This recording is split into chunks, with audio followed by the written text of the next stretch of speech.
good.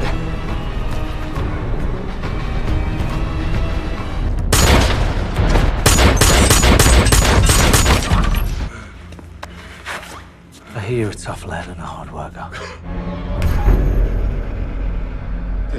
It's a network of underground tunnels. It's like a fucking rabbit warren down there. Hai guys, selamat datang di Bahas Film. Channel gak seberapa yang pengen ikut-ikutan bahas film. Film yang akan kita bahas sekarang bergenre action thriller yang dibintangi oleh aktor kesayangan Papa Inara yaitu Jason Statham. Film ini berjudul Wrath of Man. Rilis pada 5 Mei 2021, disutradarai oleh Guy Ritchie.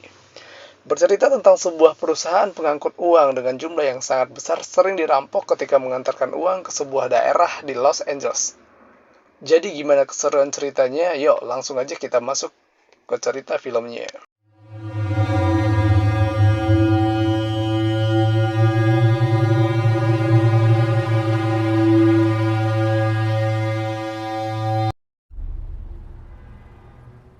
Bermula dari seorang pria dengan nama Patrick Hills atau dipanggil Eds, H dalam bahasa Indonesia, sedang interview kerja di perusahaan pengangkut uang yang bernama Fortico. Setelah interview selesai, dia akan mengikuti tes target yang akan dipandu oleh Bullet. Bullet juga seorang pekerja di perusahaan ini. Di hari pertama, Bullet memperkenalkan Eds kepada semua pekerja di perusahaan ini. Oh, I don't care. $30. How much? $30. Wait for it. Eds merupakan pria yang sangat dingin. Yeah, she'll do. Put him down, Dana. Come. No, buddy.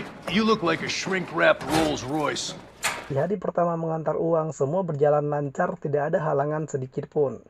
Setelah kembali ke kantor, semua petugas bersenang-senang di tempat santai di kantornya. Eds yang diajak Bullet bilang akan menyusul. Sebelum masuk, Eds memandang semua kartu nama seperti ada maksud dan tujuan kenapa dia bekerja di perusahaan ini. Need to take a shot. What's that supposed to fucking mean? He's already...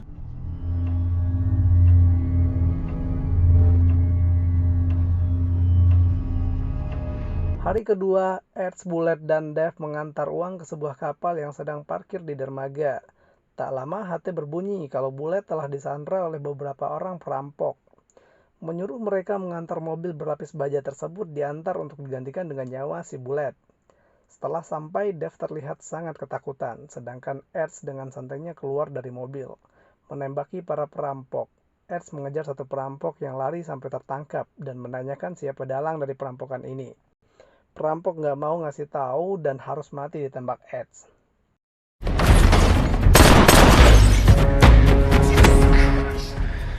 Who'd you work for? Suck your own dick.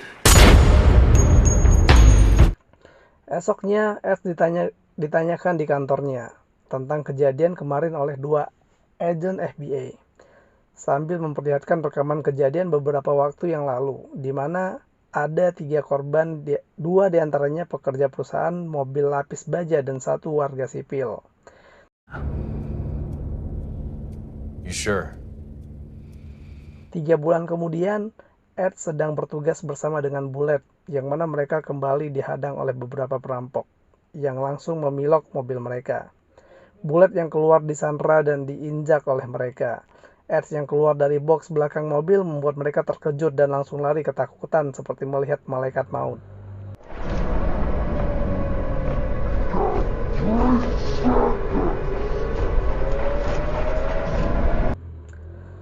Kita mundur ke 5 bulan sebelumnya. Siapa sebenarnya sosok si Eds ini yang ternyata adalah ketua mafia yang paling ditakuti di Los Angeles yang sudah dicari FBI selama 25 tahun. Di sini diceritakan ternyata Eds adalah ayah dari anak yang ditembak oleh perampok yang ada di rekaman FBI tadi, dan tujuannya bekerja di perusahaan ini adalah untuk balas dendam kematian anaknya. Singkat cerita, setelah banyak hal yang dilakukan Eds untuk balas dendam dan mencari siapa pelakunya yang membunuh anaknya tidak juga ketemu.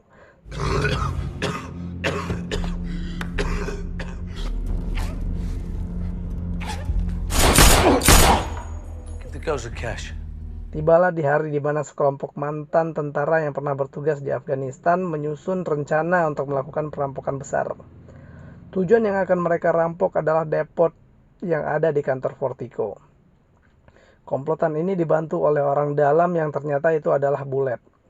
Di perjalanan mengantar uang, Bullet cerita kepada Edge bahwa beberapa waktu lalu dia pernah melakukan perampokan bersama dengan komplotannya ini dan menewaskan satu warga sipil yang masih remaja. Di sini Edge baru sadar ternyata kerjaan Bullet inilah yang membuat anaknya meninggal. Edge tetap sabar dan tidak terburu-buru karena dia ingin mencari tahu siapa orang yang telah menembak anaknya tersebut. Edge tetap mengikuti apa yang diperintahkan Bullet. Semua perampok masuk ke dalam box belakang mobil baja dan Bullet membawa mereka ke kantor Vertigo untuk merampok uang yang ada di depot perusahaan. Tiba di kantor, Edge dijadikan sandera dan diikat. Terjadilah baku tembak antara perampok dan penjaga kantor. Ketika dua perampok sedang asik memindahkan uang dari depot ke dalam tas, seorang perampok yang menjaga Edge lengah dan dihantam oleh Edge lalu dibunuh. Edge berhasil melumpuhkan 4 dari pelaku yang ada. Kemudian memasukkan ponsel ke dalam tas berisi uang supaya kalau saja mereka berhasil kabur, Edge masih bisa melacaknya. Bullet yang memegang senjata menembak Edge sampai terjatuh lalu mereka berhasil kabur. Dengan perencanaan yang matang, akhirnya mereka lolos dari kejaran polisi.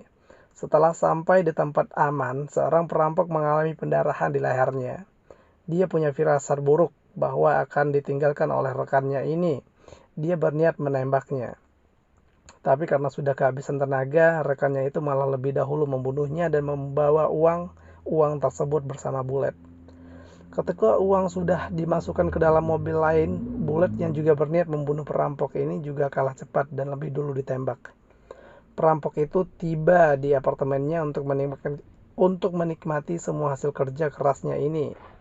Tiba-tiba telepon berbunyi, yang mana itu adalah ponsel yang tadi dimasukin Edge untuk melacaknya.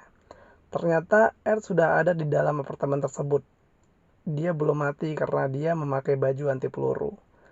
Edge menyuruh perampok itu membaca catatan medis kematian anaknya, yang mana Edge bermaksud akan membunuh dengan cara yang sama. Akhirnya perampok itu mati dan film pun selesai.